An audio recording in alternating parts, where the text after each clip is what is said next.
জাতীয় নির্বাচনের পরে আমরা একটা নতুন স্বপ্ন নিয়ে দেশে সরকার পরিচালনা করছি আমাদের নেতা দেশনায়ক তারেক রহমানের নেতৃত্বে, এবং আমরা আমাদের সরকার গঠনের আগেই দেশ জাতিকে জানিয়ে রেখেছি যে সরকারে যেতে পারলে আমরা কি করব, এবং আমরা সেখানে যে 31 দফার কথা বলেছি সেখানে অন্যান্য সমস্ত কথাবার্তা যেমন আছে, তার মধ্যে গুরুত্বপূর্ণ একটি কথা হচ্ছে আমাদের দেশে সাম্প্রদায়িক সম্প্রীতিকে আমরা রক্তের বিনিময়ে হলেও ধরে রাখব। আমরা বিশ্বাস করি বাংলাদেশ হবে বৈচিত্র্যের এক শান্তিপূর্ণ সহ অবস্থানের বাংলাদেশ। যারাই কোনো একক ধর্মের কথা বলে, যারা কোনো একক ভাষার কথা বলে, যারা কোনো একক সংস্কৃতির কথা বলে, যারা কোনো একক রাজনৈতিক দলের ক্ষমতাকে প্রতিষ্ঠিত করতে চায়, তারা প্রকৃতির আইন জানে না। প্রকৃতির আইন নানান রঙে বর্ণে বিচিত্র এই পৃথিবী, এবং এই বৈচিত্র্যের সঙ্গে শান্তিপূর্ণ সহাবস্থানের নামই হচ্ছে প্রকৃতির আইন। বাঘ তার খাবার হিসেবে মানুষকে খাবে, মানুষ বাঘের সঙ্গে যুদ্ধ করে বাঁচবে, কিন্তু বাঘ এবং মানুষ সবটাই কিন্তু প্রকৃতির আইন দ্বারাই জন্ম নেয় এবং মৃত্যুবরণ করে। এর মধ্যে কেউ যদি বলে না আমি থাকবো আর কেউ থাকবে না, লক্ষ বছরের ইতিহাস, সভ্যতা এবং প্রকৃতির আইন প্রমাণ করে তারা নির্বোধ, তারা অর্বাচীন। অতএব রাজনীতিতে যারা একদলীয় শাসনের কথা বলে, সমাজে যারা একটি বিশেষ ধর্মকে প্রতিষ্ঠিত করতে চায় জোর করে, এবং যারা এই বৈচিত্র্যের শান্তিপূর্ণ সহাবস্থানকে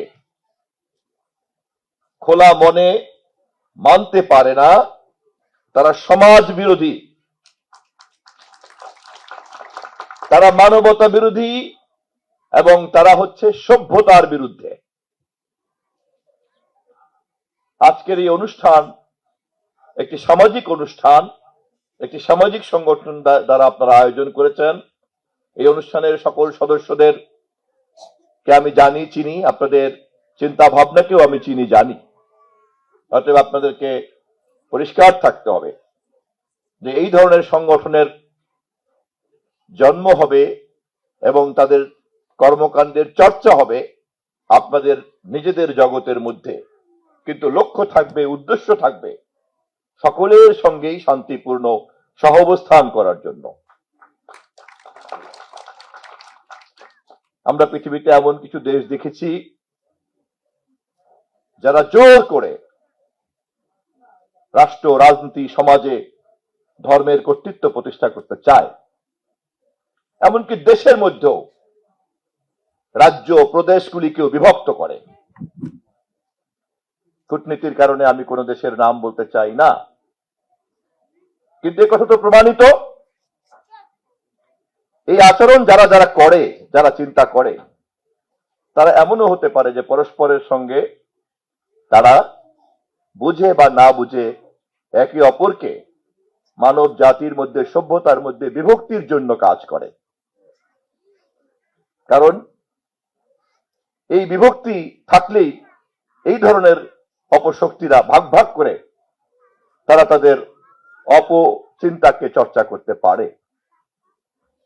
সভ্য মানুষ, শান্তিপূর্ণ মানুষ, সর্বশক্তিমানের সৃষ্টির সকল মানুষের কাজই হচ্ছে, সৃষ্টিকর্তা যদি সকলকে তৈরি করে থাকেন, সকলের মধ্যে যদি তাকে পাওয়ার, আরাধনার নানান রকম পথ দিয়ে থাকতে পারেন, তাহলে আমাদের দায়িত্ব এক সৃষ্টিকর্তার সকলে মিলে সেই সকল বৈচিত্র্যকে মেনে নিয়ে বাস করা।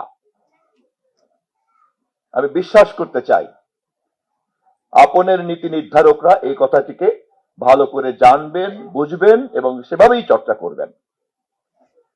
এই বোঝাবুঝির মধ্যে কোনো অপরিচ্ছন্নতা থাকাটা ঠিক হবে না। তাহলে ছোট ছোট পরিসরেও কিন্তু বিভক্তির জায়গা তৈরি হয়। আমাদের দল, আমাদের সরকার এবং আমাদের নেতা তারেক রহমান যখন যে কথা বিশেষ অতিথি বলেছেন, বাংলাদেশে এসে বললেন আই হ্যাভ এ প্ল্যান, এবং সেই পরিকল্পনার মধ্যে একটি গুরুত্বপূর্ণ প্ল্যান হচ্ছে বাংলাদেশে সকল ধর্ম, বর্ণ, পাহাড়ি, সমতল, ভাষা, বর্ণ সবকিছু নির্বিশেষে আমরা সকলে একসঙ্গে বাস করব।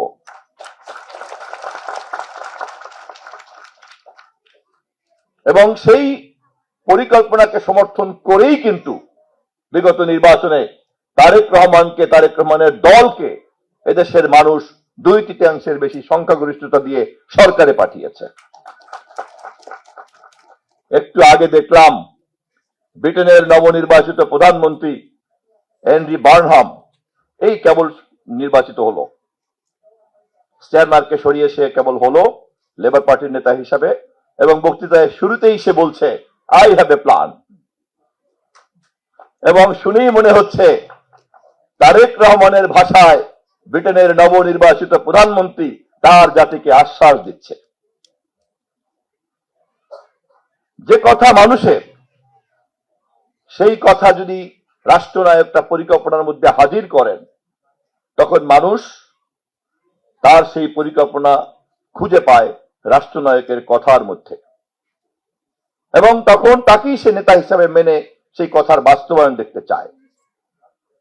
আমাদের সরকার গঠন করার আগে আমাদের প্রতিশ্রুতির মধ্যে আমরা এই কথা বলেছি, ধর্ম, বর্ণ, ভাষা, জাতি নির্বিশেষে আমরা বাংলাদেশে সকলের অধিকার, সমান অধিকারকে আমরা নিশ্চিত করব। এর ব্যত্যয় আমরা ঘটতে দেব না। এবং দেশে এবং দেশের বাইরে যারাই এই চিন্তার বিপরীতে কথা বলে, চিন্তা করে, কাজ করে, সে আমার ধর্মের অনুসারী হতে পারেন, আপনার ধর্মের অনুসারী হতে পারেন, কিন্তু সে কিন্তু এই বৈচিত্র্যের শান্তিপূর্ণ সহাবস্থানের পক্ষে কথা বলে না। অতএব সেই অর্থে কিন্তু এই বৈচিত্র্যের কথা যারা মানে, তারা নানান ধর্মে অনুসারী হতে পারেন, কিন্তু তারা কিন্তু একই ধরনের চিন্তার লোক। কিন্তু এই বৈচিত্র্য তো মানেন না, আরেকজন মানেন, তারা দুইজন যে ধর্মই অনুসরণ করেন না কেন, তারা কিন্তু সমাজ, ব্যক্তি জীবন, রাষ্ট্র জীবন, রাজনৈতিক জীবন, চিন্তার জীবনে কিন্তু